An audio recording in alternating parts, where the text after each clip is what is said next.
बताए रास्ते पे चलो, उसकी उस श्रीमत पे जो वैल्यूज है बाबा ने जो सिखाई है हमें, हाँ, उसको बाबा की दी हुई वैल्यूज कभी खत्म ही ना हो। हाँ, तृतीया मतलब क्या अक्षय की जिसका क्षय ना हो, जो कम ना हाँ, हो। तो इस दिन के लिए हाँ, कहते हैं कि आप ऐसे काम करें कि जो मल्टीप्लाई हो, है ना। तो सबको समझाने के लिए ये बहुत अच्छा है कि अच्छे काम करो जो कभी क्षय ना हो, है ना।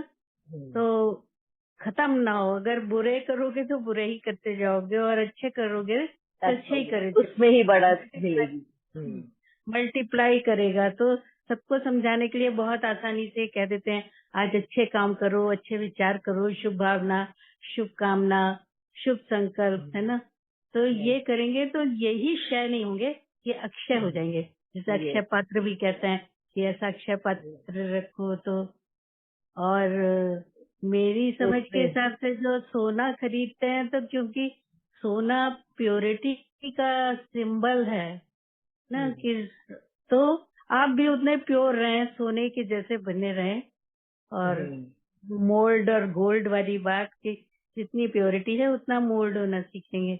अक्षय माने क्षय ना हो, ऐसे काम करें, ऐसी शुभ काम शुभ संकल्प करें जो क्षय न हो, और वो मल्टीप्लाई करें। Thank you.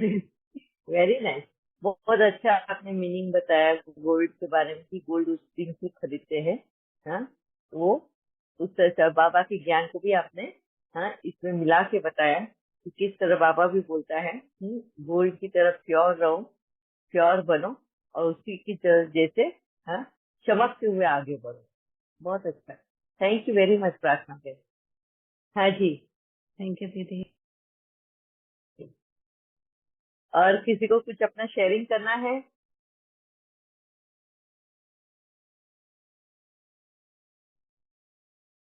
अच्छा, अभी बढ़ते हैं दूसरे टॉपिक पे। किसी को भी अभी आज का दिन है, एक और 10-15 मिनट हम डिस्कस करेंगे हमारे पुराने टॉपिक को लेकर। किसी को कुछ बात करनी है उसके ऊपर, क्योंकि फिर ट्यूसडे को और भी थोड़ा सा जो बच गया है पॉइंट जो मुझे बताने हैं वो मैं ट्यूसडे को बताऊंगी। आज अगर किसी आप लोगों को किसको कुछ पूछना है क्वेश्चन तो पूछ सकते हैं। दीदी एक क्वेश्चन कल से रिलेटेड है। जैसे आपने कहा कि हाँ, कन्या दान करने के बाद अपनी बेटी का कोई भी वो नहीं करना चाहिए।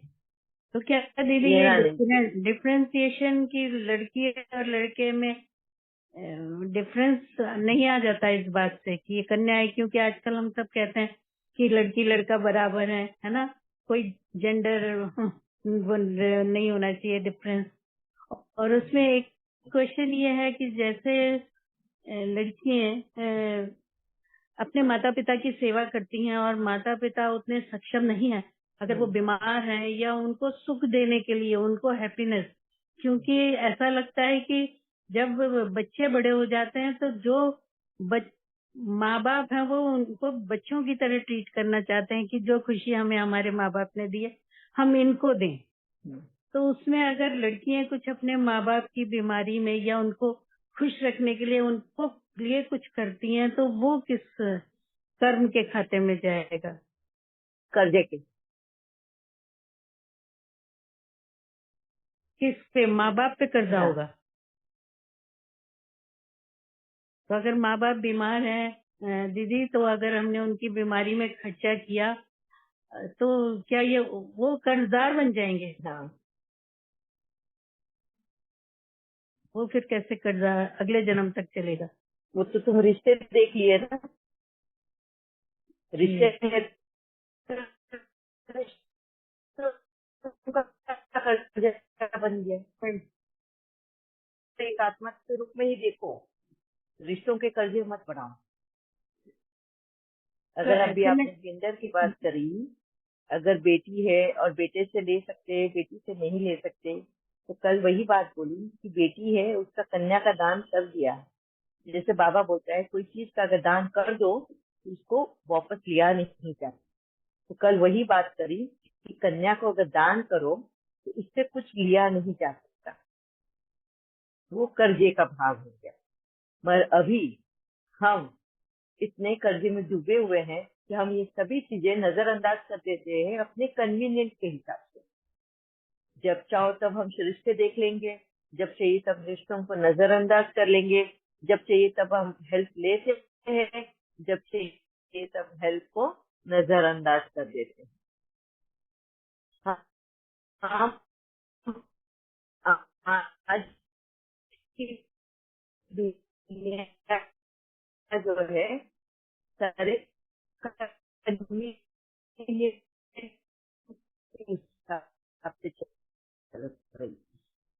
बाबा तो हमें यही थे है ना, तो रिश्ते का भी कर्जा नहीं करना है, रिश्तों का भी कर्जा नहीं लाना। तो ये बातें अभी तक हमारी डिस्कस करनी बाकी है कि रिश्तों के भी कर्जे कैसे होते हैं। तो उसमें ये बात आएगी कि अगर बेटी से लेते हैं या बेटे से लेते हैं, किसी से भी लेते हैं, तो रिश्तों का तो कर्जा ही बन गया ना।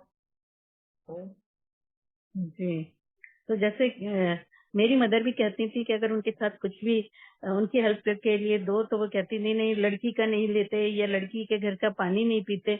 तो क्या ये बात पहले के ठीक लोगों है, में एक उचित समझ है? थी, कर्म की बहुत समझ थी पहले के लोगों को समझ। हमने अभी आगे जैसी जिंदगी बढ़ती गई है, लोगों की सुख सुविधाएं आते गए, वो अलग में बढ़ते गए, अलबेले होते गए, और इस वजह से उन्होंने सारी जो मर्यादाएं तोड़ डाली है, कोई मर्यादाएं रखी नहीं है। नहीं तो पहले के जमाने में जो सिखाया जाता था ना, अगर उनको ध्यान में रखो ना, तो पता चलेगा कि उस वक्त इतने कर्म बंधे ही नहीं थे, किसी ने इतने कर्म पाप कर्म में घुसे ही नहीं, कर्जे के कर्म बनाए ही नहीं। अगर बेटी के घर का पानी भी नहीं चलता है, नहीं पीते थे वो बेटी के घर पर जाके उनके घर का पानी पी, तो सोचो पानी का भी कर्जदार नहीं बनना है हमें, कि जिस चीज को दान कर दिया है उस दान में से हम वापिस से ले नहीं सकते हैं। हाँ, तो बेटी को अगर दान कर दिया है तो हमारा ध्यान वहां पे जाना ही नहीं चाहिए कि ये मेरी बेटी है अभी, हाँ, और वहां से कुछ नहीं लेना है। जिससे भी किसी के भी यहाँ पर हम दान पेटी में दान करने के बाद में हमें जब पैसे की जरूरत है, क्या दान पेटी से हम निकाल के ले लेते भाई अभी हमको पैसे की जरूरत है हम ले सकते? जी। नहीं ले सकते। मंदिर में जाके लेंगे आप पैसे? पर दीदी बेटी को दान तो कहा ही क्यों जाए, उसको ये बताइए फिर दान क्यों, मतलब बेटी को क्यों दान करना है? वो इसलिए क्योंकि हमारी समझ में हम जो विकारों में आ चुके हैं ना, हमेशा हम उस मोह में बैठ जाते हैं। उस मोह में अटकने की वजह से हम बेटी के मोह से जब बाहर नहीं निकलेंगे ना, तो उसका घर हम बसने नहीं देंगे। आज भी बहुत बार माए जो है ना अपनी बेटी के संसार में हस्तक्षेप इंटरफियर करती है बहुत बार, और वो इंटरफियरेंस ही उस बेटी का घर तोड़ देती है। ये बात समझ ही नहीं पाती हैं ये औरतें, और यही वजह बन जाता है। पहले के लोगों को ये समझ थी, इसके लिए बोल दिया दान कर दिया तो भूल जाना है। हमारा काम क्या है, पहले उसको संस्कार अच्छे देना, बचपन से ही उसको इतने अच्छे संस्कार दो, इतनी अच्छी उसको पढ़ाओ और ये करो, आत्मबल भरो कि वो जहाँ पे भी जाए नया संसार बसा लो, इतनी शक्ति उसमें भरो। और ये पहले के लोगों में ये समझ थी, वो बेटियों को इसी तरह ढालते थे, इन संस्कारों के साथ में भरते थे, इन गुणों के साथ में उनको विदा करते थे। मगर वक्त के अनुसार जब ये चालू हो गया, दीदी रिसोर्सेज पहले तो फिर चालू बेटा किया बेटी का फर्क भी विकारों में, बहुत था ना दीदी, पहले तो बेटा कोई ये तो पढ़ाना है, विकारों बेटे की को वजह ये से नहीं, बेटे को वो ये सब नहीं। करना है, बेटा ही बहन, घर का कुल है, ये सब था, बहुत सारे ये सब इश्यूज थे। अब तो बहुत तो चेंजेस हो आपको गए क्या हैं। लगता है कि वो सही थे? वो भी गलत है। तो गलत क्यों थे? क्योंकि देख विकारों का बेटे, समावेश हो और गया था। देखिए आज के टाइम में या पहले भी टाइम में देखिए तो बेटियां अगर माँ को इतनी सुई भी चुकी तो बेटियां कैसा भी हवाई हुक्कर को अपनी माँ की मदद के लिए हाथ में रेडी रहती थी। बेटे क्यों साइड लाइन हो जाते हैं इतना उनको सर पे बिठाने के बावजूद भी? मैं यही तो बात बोल रही हूँ। बहुत पहले विकार नहीं थे, जो विकार नहीं थे तो उनको ये समझते कि क्यों, आपको क्या लगता है हाँ? सतयुग त्रेतायुग जहाँ है वहां पे क्या शादियां होती के बेटियों को विदा नहीं करते थे क्या? जब बेटियों को विदा करते होंगे, हाँ, तो क्यों करते फिर विदा बेटियों को? नहीं करना चाहिए ना। विदा करना मतलब दान करना हुआ ना, तो उस वक्त भी नहीं करना चाहिए था, और आज भी नहीं करना चाहिए। बेटियों को शादी करके भेजते ही क्यों है?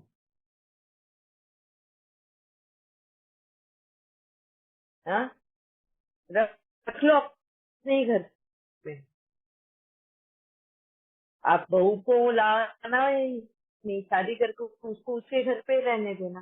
दीदी ये क्वेश्चन मेरे बच्चे आने चाहिए, ये क्यों एक मिनट यही दीदी, एक यही तो मैं मिनट बता रही दीदी, यही विदा तो इसलिए, बातें बता रही हूँ। सॉरी दीदी, एक मिनट, बीच में इंटरफेयर करना है। दीदी विदा इसलिए करते हैं कि सोशल इंटरफेरेंस ना हो, सोशल बैलेंस बना रहे, इसलिए विदा करते हैं। और दीदी मैं भी प्रार्थना बहन की सिस्टर हूँ, और मैं ये कह रही हूँ कि अगर माँ बाप ने हमारे साथ इतना किया है तो हमें क्यों नहीं करना चाहिए? और पूछना है कुछ? दीदी जी दीदी, हम बच्चे अगर अपनी तरफ से करते हैं तो क्या ये गलत है? मैंने अभी हमारा टॉपिक जो चल रहा है ना, तुम लोग टॉपिक देखा टॉपिक ना, करना तो कुछ भी बुरा नहीं है। बेटियां सिर्फ माँ बाप का ही क्यों करे? क्यों सास ससुर का नहीं करती वो? क्यों सिर्फ माँ बाप का ही सोचती है? हाँ? दीदी सास ससुर का भी करती है बेटियां। 1 मिनट, झगड़े होने के कारण नहीं तो ये है ना, सास बहू के बीच में झगड़े क्यों है? कहाँ करती है? डिवोर्स होने की वजह क्या है सबसे ज्यादा? कहाँ करती है? आज सब लोग अकेले अकेले रहना पसंद करते हैं, क्यों करते हैं? आज बेटियां क्यों आ गई है इस पे, भाई हमको क्यों विदा किया जाता है? हाँ, जवाई को ले आओ घर पे, घर जवाई बनाओ, क्यों हो गया है इतना ये सब? क्योंकि सब लोगों ने अपने अपनी मत रखी है सामने, विकारों में इतने फंस चुके हैं कि किसको यही पता नहीं है, हाँ, कि ये परंपराएं बनाई क्यों बेटी को ही विदा किया जाता है? हर जगह पूरी दुनिया में अगर आप देखोगे, कोई भी जगह जाओ आप, अमेरिका जाओ, ऑस्ट्रेलिया जाओ, कोई भी वेस्टर्न कंट्री जाओ, यूरोपियन कंट्री, कहीं पे भी जाओ, जब शादी होती तो बेटी की विदाई होती है। आदिवासी में जाओ या पढ़े लिखे में जाओ, गरीब के घर जाओ या पैसे वालों के घर जाओ, कहीं पे भी जाओगे तो बेटियों की विदाई होती है। और ये बहुत पुरानी परंपरा है। तुम रामायण देख लो, महाभारत देख लो, हमारे देवी देवताओं की शादियों को देख लो।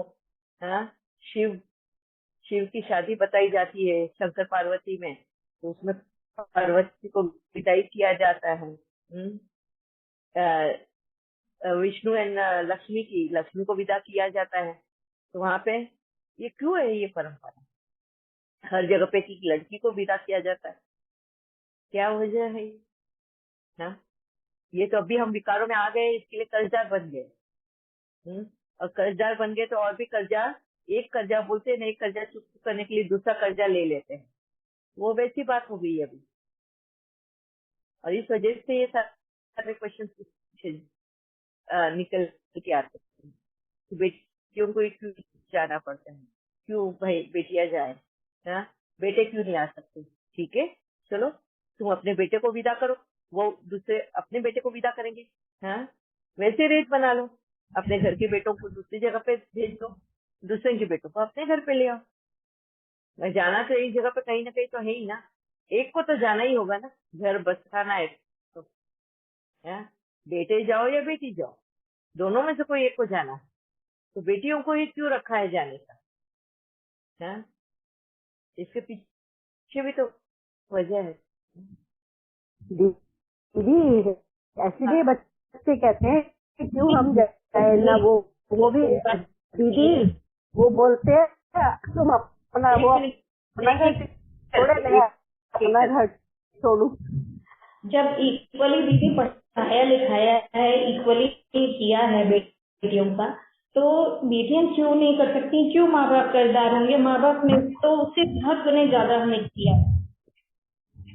अगर आपने इस जूम सेशन स्टार्ट से सुना होता ना, तो आपको पता चलता कि बेटों से भी, हाँ, हमारा डिपेंडेंसी अगर बच्चों के ऊपर भी है ना, हाँ, पापा तो कहता है तुमको रिटायर्ड नहीं जीना है, अपनी जिंदगी अपने खुद के बलबूते पे जियो, खुद कमाओ और खुद खाओ, दूसरों के ऊपर आधारित जीवन नहीं जियो। तो उसमें तो बेटा भी आ जाता है। यही सिखा रहा है ना बाबा, इंडिपेंडेंट लाइफ। जी दीदी, लेकिन आखिरी जीवन नहीं जी। पेंशन और वो तो बेटे ही लेते हैं सर दीदी, पेंशन और सारे माँ बाप के वो अधिकार तो बेटे ही लेते हैं। तो बेटियां तो उस टाइम खुद ही कहती हैं कि ये तो छीना छीनी हो रही है ना। बेटियों की जब शादी होती दहेज जाता है क्या?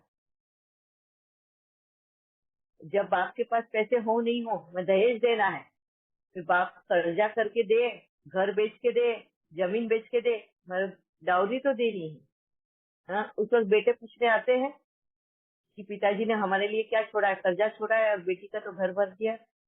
दीदी वो बात तो ठीक है, लेकिन जैसे पेंशन आती है तो पेंशन खुद ही बहने भाइयों के लिए क्या देती है कि और भाई रख रहे हैं तो भाई पेंशन आपने ये खुद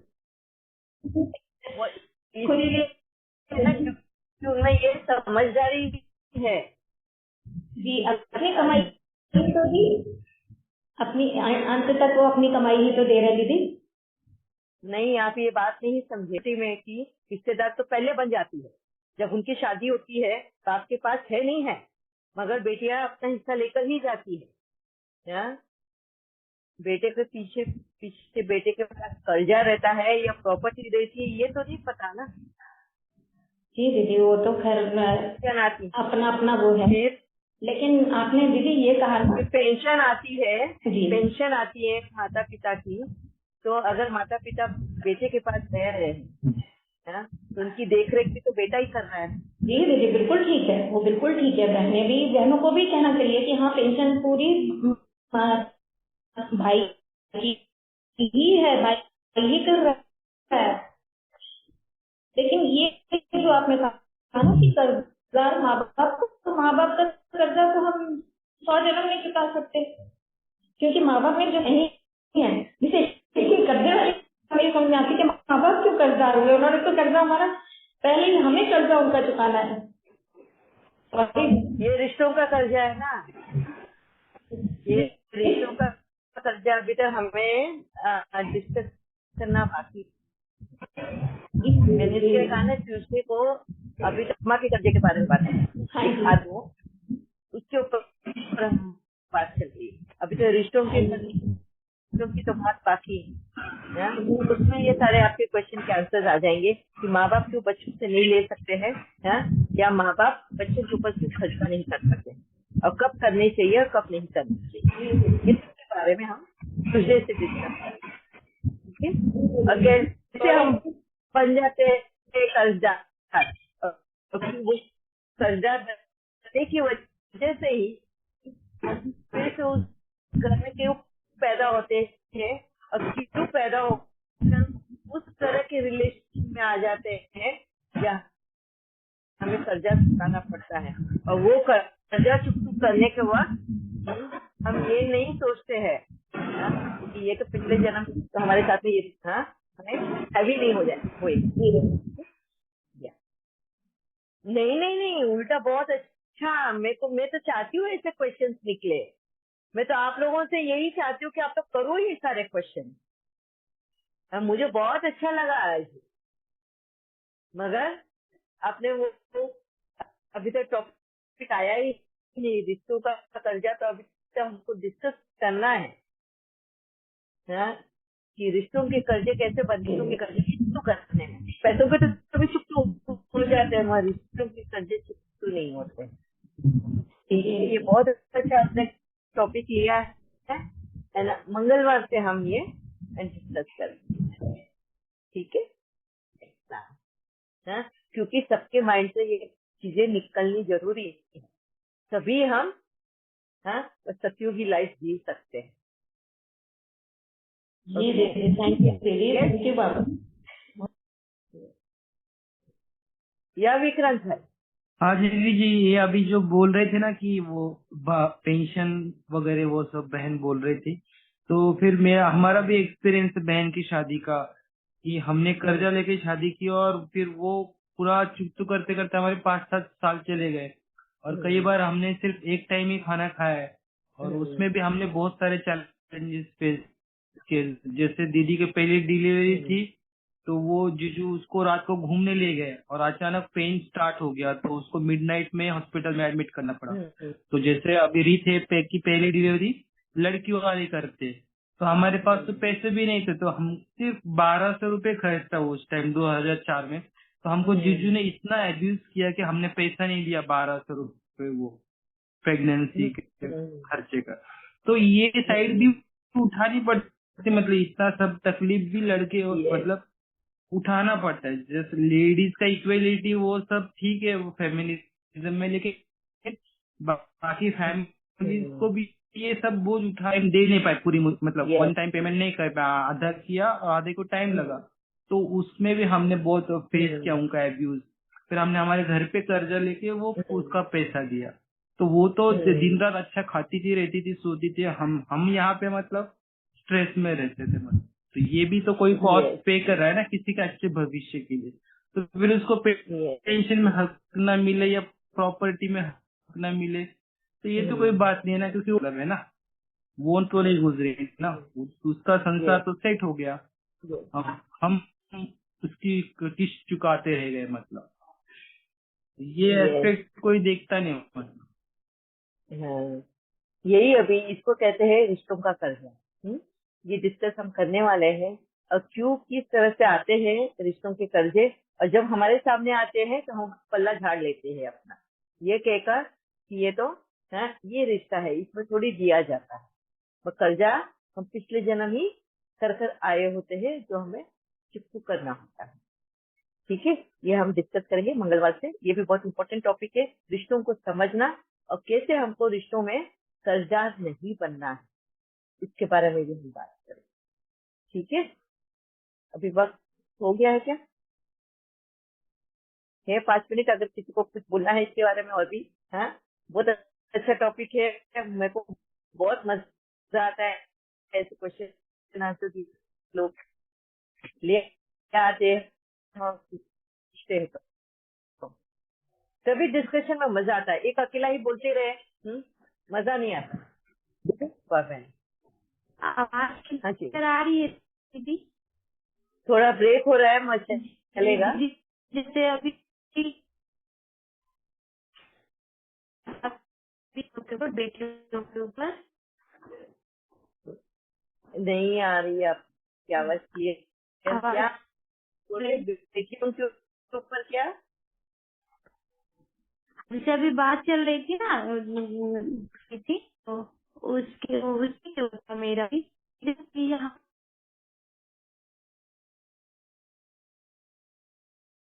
नहीं, आवाज ही नहीं है रूपा बहन आपका, मैं क्लियर सुनाई नहीं दे रहा है।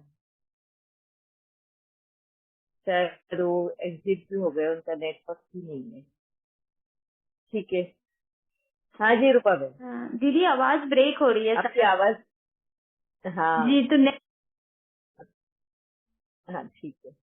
अच्छा, किसी को कुछ और बताना है? जैसे कहते हैं ना हाँ कि जी, लड़की, कोई भी लड़की हो, गांव की भी लड़की होती है जो, तो वह उससे भी देना ही पड़ता है, देते हैं ना, क्योंकि वो लड़की तो लड़की ही होती है ना। जैसे कोई मायके वाले भी आते हैं तो खाते हैं पीते हैं, बड़ी हम लोग सेवा करते हैं। अब तो हम बड़े हो गए, सास बन गए हैं सब कुछ, तो हम अच्छी तरह सेवा भी करते हैं। तो फिर जाते वक्त कुछ ना कुछ तो दे ही जाते हैं, तो चाहे वो भतीजा ही हो कोई भी हो, फिर हम भी बदले में दे ही देते हैं, क्योंकि सारी उम्र खाते हैं, सारी उम्र हम मायके वालों का खाते हैं। जो हमसे सिर्फ छोटे आते हैं हमारे घर में, जैसे भतीजे आएगा, भतीजे की बहू आएगी, भांजा आएगा, भांजे की बहू आएगी, तो वो हमसे छोटे हो गए ना। हमारी बड़ी बहन ने तो हमारे साथ किया ही किया है, तो फिर हम उनको देते हैं ना, बल्कि वो भी लाते हैं, हम भी देते हैं, अट्टा पट्टा सब हो ही जाता है। तो ये देने का थोड़ा अच्छा भी लगता है लेन देन में ना, यस, एक लेन दूसरे देन में अच्छा लगता है, मगर पता नहीं ना किस वक्त हम कर्जे में डूब जाते हैं, पर थोड़ा रिस्पेक्ट होती है। नहीं, ये पता ही नहीं हाँ रहता है हमें। हाँ हमें अनजाने में हम कर्जे में जा रहे हैं, ये पता ही नहीं होता है। अच्छा, ये लेन देन की ही वजह से ऐसा हो रहा है। हाँ दीदी सबको बताने में कल्चर बढ़िया है, हम तो अपने बेटी को इतना दिया, उसने अपनी हाँ बेटी को इतना दिया। हाँ ये आम के सीजन आ गया, बेटियों को घर, समर सीजन में बेटियों को घर लेकर आए। इसकी बेटी ने अपने इसके घर में अपनी बेटी को इतना दिया, उसके घर में उतनी दिया। हाँ, हम ही अपने ही रिलेशन में रेस लगा रहे हैं एक दूसरे के साथ। बेटा है नहीं देने को। दीदी ये झगड़े के कारण तो होता ये है। कहते हैं किसी से पूछने की कोई जरूरत नहीं है, तुम्हारा जितना मन करता है वो दो, ऐसे कहते हैं। जैसे नंद आती है तो हम कहते हैं सभी भाभियां एक जैसा दे ना उसको।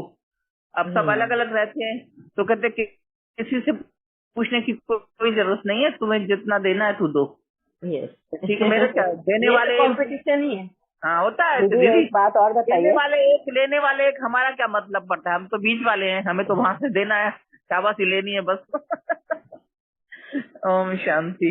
दीदी जैसे हाँ आप जी। आप बोल रहे हैं लड़की मरे तो उसका सारा खर्चा भी मतलब मदर को ही, तो पेरेंटल साइड के लोगों को ही करना पड़ता है, ये एक है।